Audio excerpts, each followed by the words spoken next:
नमस्कार, वो कैब भैया में आपका स्वागत है। मैं हूँ आपकी भैया। और मेरे साथ वो कैब हुई अब आसान। तो आज क्या है पिटारे में? आज हम सीखेंगे 10 नए अंग्रेजी शब्द मजेदार तरीके से। हाँ, मतलब हर शब्द का अंग्रेजी मीनिंग तो देखेंगे ही, साथ में उसका हिंदी मतलब भी समझेंगे। और सिनोनिम्स यानी पर्यायवाची शब्द भी। बिल्कुल, और 2 उदाहरण वाक्य भी होंगे ताकि समझ आए कि इस्तेमाल कैसे करना है। सही कहा। और सबसे बढ़िया बात, अंत में एक कहानी जिसमें सारे 10 शब्द आएंगे। हाँ, कहानी से ना शब्द याद रह जाते हैं। चलो फिर शुरू करें। बिल्कुल, लेट्स गो। चलिए शुरू करते हैं। अब हम पहले शब्द पर हैं। पहला शब्द है ऑफिश। ऑफिश, OFFISH। ऑफिश सुनने में थोड़ा अजीब है। हाँ, इश लगाए ना। इसका अंग्रेजी अर्थ है डिस्टेंट, रिजर्व्ड और अनफ्रेंडली इन मैनर। अच्छा, मतलब कोई जो दूरी बनाए रखे, थोड़ा अलग थलग सा। हाँ बिल्कुल, हिंदी में कह सकते हैं रूखा या अलग रहने वाला, कम घुलने मिलने वाला, थोड़ा ठंडा सा व्यवहार जिसका हो। तो ये शर्मीले यानी शाय होने से अलग हुआ। हाँ, अच्छा सवाल है। देखो, शर्मीला इंसान शायद घुलना मिलना चाहता हो पर झिझकता है, पर ऑफिस व्यवहार जानबूझकर दूरी बनाने जैसा लगता है। मतलब इंटेंशनल दूरी। एग्जैक्टली। इसके सिनोनिम्स भी देखो, अलूफ, डिस्टेंट, कोल्ड, रिजर्व्ड, सब में वही ठंडेपन या दूरी का भाव है। चलो उदाहरण देखते हैं। पहला वाला। पहला है, she seemed offish at the party avoiding small talk with everyone. वो पार्टी में थोड़ी अलग थलग सी लग रही थी, सबसे बातचीत बचन रही थी। साफ लग रहा है कि जानबूझकर। बिल्कुल। और दूसरा, his offish behavior made it hard for colleagues to approach him. हाँ, मतलब उसके इस रूखेपन की वजह से उसके साथ काम करने वाले लोग उससे बात करने में हिचकते थे। सही पकड़ा। तो ऑफिश मतलब सिर्फ शांत नहीं, बल्कि एक तरह की दीवार खड़ी करना। समझ गया। चलो ठीक है, अब हम दूसरे शब्द पर हैं। ओके, दूसरा शब्द है विलनी। VILLAINY। अरे हाँ, विलनी। ये तो बिल्कुल वो फिल्मी विलन वाला सीन लगता है ना। हाँ, ये शब्द बना ही विलन से है। अंग्रेजी मतलब है विकेड और क्रिमिनल बिहेवियर। मतलब दुष्टता, बदमाशी, कोई भी आपराधिक व्यवहार। हाँ, हिंदी में कहेंगे दुष्टता, अत्याचार या बस खलनायक वाला काम। इसके सिनोनिम्स भी फिर वैसे ही होंगे। विकेडनेस, इविल, क्राइम, मैलिस, सारे नेगेटिव। बिल्कुल।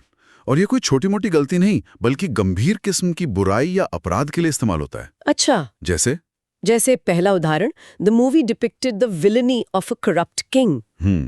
फिल्म ने एक भ्रष्ट राजा की दुष्टता दिखाई। सही है। और दूसरा, his acts of villainy shocked the entire village. उसके दुष्ट कामों ने पूरे गांव को हिला दिया। हाँ, इसमें एक वजन है, सिर्फ क्राइम बोलने से ज्यादा। बिल्कुल, इसमें वो नैतिक फैसला भी छुपा है कि ये बहुत गलत है। बहुत बढ़िया। अब हम तीसरे शब्द पर हैं। तीसरा शब्द है एमनेस्टी। AMNESTY। एमनेस्टी। एमनेस्टी, ये शब्द सुना है, अक्सर खबरों में आता है। हाँ, काफी इस्तेमाल होता है, खासकर पॉलिटिक्स और कानून में। अंग्रेजी अर्थ है official pardon for people who have been punished or are guilty. मतलब सजा पाए हुए लोगों के लिए सरकारी माफी, क्षमादान। हाँ बिल्कुल, ये फॉरगिवनेस या पार्डन जैसा है, पर इसमें वो सरकारी या आधिकारिक पहलू जुड़ा है। हाँ। अच्छा। और एमनेस्टी अक्सर किसी समूह के लिए होती है, जैसे राजनीतिक कैदी या कोई खास तरह के अपराधी।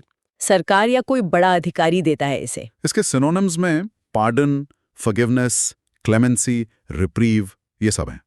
पर एमनेस्टी ज्यादातर ग्रुप के लिए और ऑफिशियल होती है। हाँ, ज्यादातर उसमें सामूहिक और आधिकारिक माफी का भाव ज्यादा होता है। उदाहरण देखते हैं। पहला, the government announced an amnesty for minor offenders. सरकार ने छोटे अपराधियों के लिए आम माफी की घोषणा की। ठीक है। दूसरा, during the revolution political prisoners were given amnesty. क्रांति के दौरान राजनीतिक कैदियों को क्षमादान मिला। ये तो बड़े बदलावों से जुड़ा हो सकता है। हाँ, ये सुलह या एक नई शुरुआत का प्रतीक भी बन सकता है। दिलचस्प। आगे बढ़ते हैं। अब हम चौथे शब्द पर हैं। चौथा शब्द है एम्बॉडी। EMBODY। एम्बॉडी। एम्बॉडी, इसका क्या मतलब हुआ? एम्बॉडी का अंग्रेजी मतलब है टू रिप्रेजेंट और express something in a tangible और विजिबल फॉर्म। ओके, मतलब किसी विचार या गुण को मूर्त रूप देना, जैसे वो चीज साक्षात दिखाई दे। बिल्कुल, जैसे हम कहते हैं ना, वो ईमानदारी का प्रतीक है, बस वही। हिंदी में कहेंगे साकार करना, मूर्त रूप देना, प्रतीक बनना। अच्छा, इसके synonyms? represent, personify, exemplify, symbolize। सब वही आइडिया है, किसी अमूर्त चीज को मूर्त बनाना। उदाहरण देखते हैं। पहला है she embodies kindness and generosity in her work. हाँ, मतलब वो अपने काम में दयालुता और उदारता का साक्षात रूप है। उसके काम से ही ये गुण झलकते हैं। और दूसरा, the statue embodies the spirit of freedom. ये मूर्ति स्वतंत्रता की भावना को साकार करती है, मतलब मूर्ति देखकर ही आजादी का एहसास हो जाए। है ना जबरदस्त शब्द? वाकई विचारों को ठोस बना देता है। वाह, आधा सफर पूरा। अब हम 5वें शब्द पर हैं। 5वां शब्द है होक्सेस, HOAXES, होक्सेस। ये होक्स का प्लूरल है। होक्सेस, आजकल तो ये शब्द बहुत सुनने में आता है, खासकर ऑनलाइन। हाँ बिल्कुल, इसका अंग्रेजी मतलब है tricks of false claims intended to deceive people. मतलब धोखा देने के इरादे से किए गए छल या झूठे दावे। सही। हिंदी में धोखा, फरेब, झूठी अफवाह या खबर। और ये मजाक नहीं होता, इसमें धोखा देने का इरादा होता है। अच्छा, सिनोनिम्स क्या होंगे इसके? फ्रॉड, डिसेप्शन, ट्रिक, स्कैम, ये सब। हाँ, सब धोखेबाजी से जुड़े हैं। उदाहरण देखो। पहला, the email claiming free money was just one of many hoaxes. हाँ, ये तो क्लासिक है।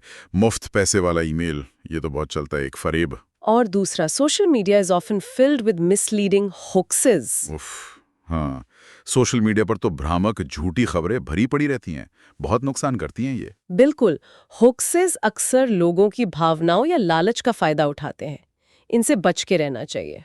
सही बात है। चलिए, अब हम छठे शब्द पर हैं। हाँ, छठा शब्द है लेचरस, LECHEROUS, लेचरस। उच्चारण थोड़ा ध्यान से। लेचरस, लेचरस, ओके। इसका अंग्रेजी अर्थ है? हैविंग और शोइंग एक्सेसिव सेक्सुअल डिजायर। हाँ, मतलब अत्यधिक या अनुचित यौन इच्छा रखना या दिखाना। बाप रे। हिंदी में मतलब? कामुक, वासना से भरा या लंपट। ये तो काफी नेगेटिव शब्द है। हाँ, ये लगभग हमेशा ही नेगेटिव सेंस में इस्तेमाल होता है। ये किसी की अनैतिक या घिनौनी यौन प्रवृत्ति दिखाता है। ये रोमांटिक या पैशनेट होने से बिल्कुल अलग और बुरा है। इसके सिनोनिम्स क्या हैं? लस्टफुल, लस्सिवियस, ये भी बहुत नेगेटिव है। इमोरल, डिबॉच्ड, सब बुरे मतलब वाले। उदाहरण देखते हैं। पहला, the villain in the story was lecherous and cunning. कहानी का खलनायक वासना से भरा और चालाक था। ये उसके बुरे चरित्र का एक और पहलू हुआ। और दूसरा, his lecherous glance made everyone uncomfortable. उसकी कामुक या लंपट नजर ने सबको असहज कर दिया। ये दिखाता है कि ऐसा व्यवहार कितना बुरा लगता है। समझ गया।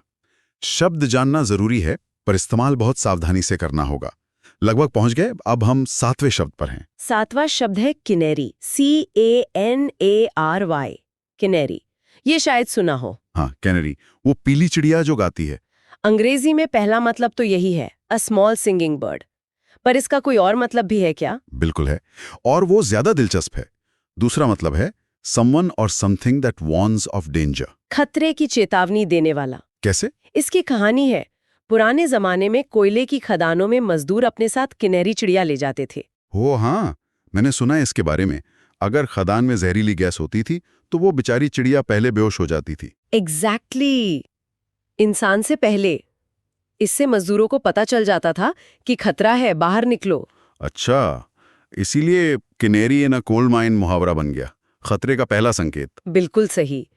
तो इसके सिनोनिम्स क्या हुए? चिड़िया के लिए सॉन्ग बर्ड और चेतावनी देने वाले के लिए वार्निंग, सेंटिनल, अलार्म। उदाहरण देखते हैं। पहला, चिड़िया वाला, the bright canary sang sweetly in the garden. सीधी सी बात है। हाँ, चमकीली कैनेरी बगीचे में मीठा गा रही थी। और दूसरा, चेतावनी वाला, he acted as the canary warning us about the potential market crash. अच्छा, उसने खतरे की घंटी किनेरी की तरह काम किया, हमें मार्केट क्रैश के बारे में चिताया। मतलब ये किसी इंसान या डेटा के लिए भी यूज हो सकता है। हाँ, जो आने वाले संकट का संकेत दे।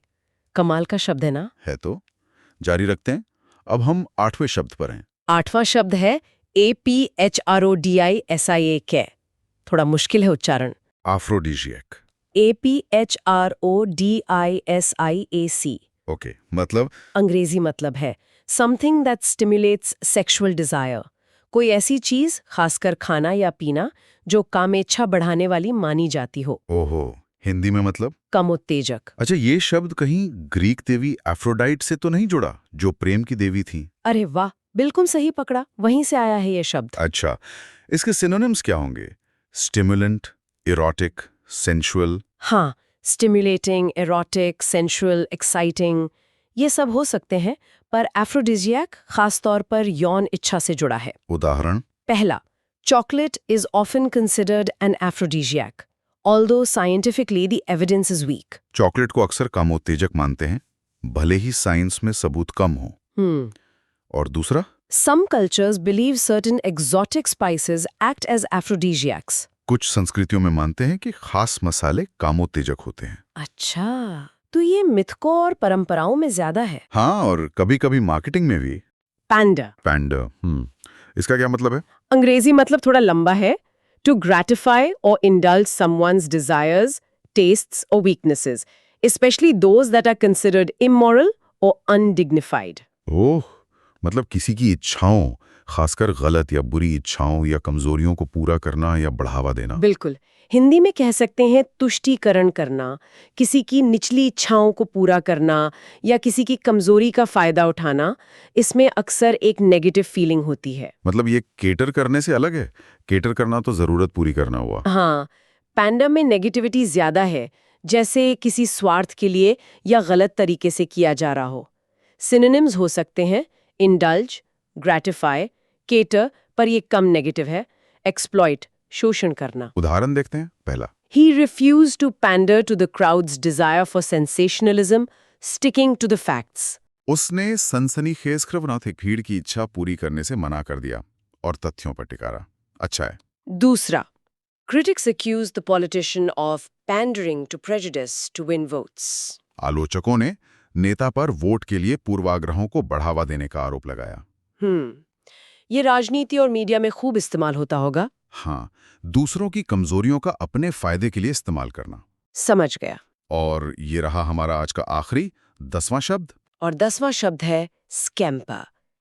SCAMPER, scamper. स्कैम्पर, ये सुनने में बड़ा क्यूट और हल्का फुल्का सा लग रहा है। हाँ, इसका भाव भी वैसा ही है। अंग्रेजी मतलब है to run quickly and lightly, often playfully or in fear. तेजी से और हल्के कदमों से दौड़ना, अक्सर खेलते हुए या डर कर। हिंदी में? तेजी से भागना, फुदकना, सरपट दौड़ना। हाँ, पर इसमें वजन नहीं होता, जैसे कोई भारी भरकम चीज कैंपर नहीं कर सकती। ये अक्सर छोटे जीवों या बच्चों के लिए इस्तेमाल होता है। अच्छा, जैसे चूहे, गिलहरी। हाँ, इसमें तेजी के साथ हल्कापन और थोड़ी हड़बड़ी का भाव होता है। सिनोनिम्स हो सकते हैं dash, Scurry, sprint, rush, bolt, पर स्कैम्पर में वो चंचलता या भगदड़ वाला एहसास है। उदाहरण? पहला, the children scampered off to play in the park. बच्चे खेलने के लिए पार्क की ओर फुदकते हुए तेजी से भागे। क्यूट है। और दूसरा, the mouse scampered across the floor and disappeared into a hole. चूहा तेजी से फर्श पर दौड़ा और बिल में घुस गया। डर के मारे भागा होगा। बिल्कुल, कितना सजीव शब्द है। तो ये थे हमारे आज के 10 शब्द। Offish, villainy, amnesty, embody, hoaxes, lecherous, canary, aphrodisiac pander और स्कैम्पर। वाह, काफी अलग अलग तरह के शब्द सीखे आज। हाँ, अब मजा आएगा कहानी में। देखते हैं ये सब एक साथ कैसे लगते हैं। हाँ, कहानी का समय। ध्यान से सुनिएगा, इसमें आज के सभी शब्द शामिल हैं। मैं सुनाती हूँ। ओके, मैं तैयार हूँ। तो सुनो। विलोब्रुक नाम का एक छोटा सा शांत दिखने वाला शहर था। वहां राज नाम का एक जासूस रहता था जो थोड़ा ऑफिश किस्म का था। ऑफिश मतलब कम बोलने वाला, अलग थलग सा। हाँ, कम बोलता पर नजरें तेज थीं। अब हुआ ये कि शहर में अजीब सी विलेनी फैलने लगी। विलेनी मतलब अपराध? हाँ, पर बड़े शातिर किस्म के। अमीर लोगों के साथ चालाकी भरे होक्सेस हो रहे थे, मतलब धोखे, और उनकी दौलत गायब हो रही थी। हो, फिर? मेयर बेचारे परेशान। उन्होंने घोषणा कर दी कि जो भी इस साजिश के मास्टरमाइंड को पकड़ने में मदद करेगा, उसे छोटे-मोटे पिछले अपराधों के लिए एमनेस्टी मिलेगी। अच्छा, माफी का ऐलान? हाँ, अब राज, जो हमेशा से ही न्याय और सच्चाई को एम्बॉडी करता था, मतलब उसका प्रतीक था, उसने ये केस अपने हाथ में ले लिया। तो जासूस राज एक्शन में आ गया। बिल्कुल।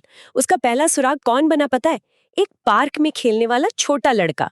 वो अनजाने में ही राज का कनेरी बन गया। कनेरी मतलब उसने कोई खतरे का सिग्नल दिया। हाँ, उसमें एक अजीब सी बातचीत सुनी थी, एक अमीर पर बदनाम रईस के बारे में। अब राज ने जांच आगे बढ़ाई तो पता चला कि ये रईस, जिसकी नजरें काफी लेचरस मानी जाती थीं, लेचरस मतलब वो बुरी नजर वाला। हाँ, वो शहर के कुछ पावरफुल लोगों की कमजोरियों को पैंडर कर रहा था। पैंडर मतलब उनकी गलत इच्छाएं पूरी कर रहा था। एग्जैक्टली। वो खास पार्टियां देता था जहां वो कुछ विदेशी मसालों वाले व्यंजन परोसता था। अफवाह थी कि वो एफ्रोडिजियक थे। एफ्रोडिजियक? हाँ, ताकि लोग उसके जाल में फंसे, हाँ। ताकि वो उनके राज जान सके। बड़ा शातिर था। बाप रे, ये तो पूरा जाल था। बिल्कुल। लोग उसके होक्सेस यानी झांसे में आ रहे थे, पर राज ने उस पर नजर रखी। एक रात उसने देखा कि कैसे वो रईस अंधेरी गलियों में तेजी से स्कैम्पर करते हुए, मतलब फुर्ती से भागते हुए। किसी को कोई पैकेट दे रहा था? हाँ। पकड़ा गया फिर तो। हाँ, राज ने सबूत इकट्ठे किए, उसके सारे होक्सेस का पर्दाफाश किया और साबित कर दिया कि शहर की सारी विलेनी के पीछे उसी का हाथ था। और अंत में रईस को सजा मिली, शहर में शांति लौटी और राज वो वैसा ही ऑफिश रहा, थोड़ा अलग थलग, पर उसके चेहरे पर एक हल्की सी मुस्कान थी। उसने चुपचाप अपना काम कर दिया था। वाह। जैसा कहते हैं ना, courage isn't always loud. Sometimes it's the quiet detective who embodies justice that changes the world. क्या बात है। मतलब साहस हमेशा शोर नहीं मचाता, कभी-कभी वो शांत जासूस ही न्याय का प्रतीक बनकर दुनिया बदल देता है। कहानी ने तो सारे शब्द जोड़ दिए। बिल्कुल। और मजे की बात सुनो, वो जो कैनेरी बच्चा था ना, पता है वो डिटेक्टिव टीम में क्यों शामिल हुआ? क्यों? क्योंकि वो खतरे को पैंडर नहीं करना चाहता था, वो सच को ट्वीट करना चाहता था। हाँ, अच्छा था ये। कहानी और जोक दोनों बढ़िया थे। तो ये थे आज के 10 शब्द जिनका हमने पोस्टमार्टम किया। एक बार जल्दी से रिकैप करें। ऑफिश, विलेनी, एमनेस्टी, एम्बॉडी, होक्सेस, लेचरस, कैनारी, एफ्रोडिजियाक, पैंडा और स्कैम्पर। तो अब हमारे श्रोताओं के लिए एक सवाल। हाँ, जरूर। आज सीखे गए शब्दों में से आपका पसंदीदा शब्द कौन सा था और क्यों? या फिर क्या कहानी में इस्तेमाल हुए किसी शब्द से आप अपना कोई वाक्य बना सकते हैं? जरूर सोचिएगा और हो सके तो कमेंट्स में बताइएगा। सुनने के लिए धन्यवाद। वोकैब भैया से और एपिसोड्स के लिए सब्सक्राइब करना ना भूलें। मिलते हैं अगली बार।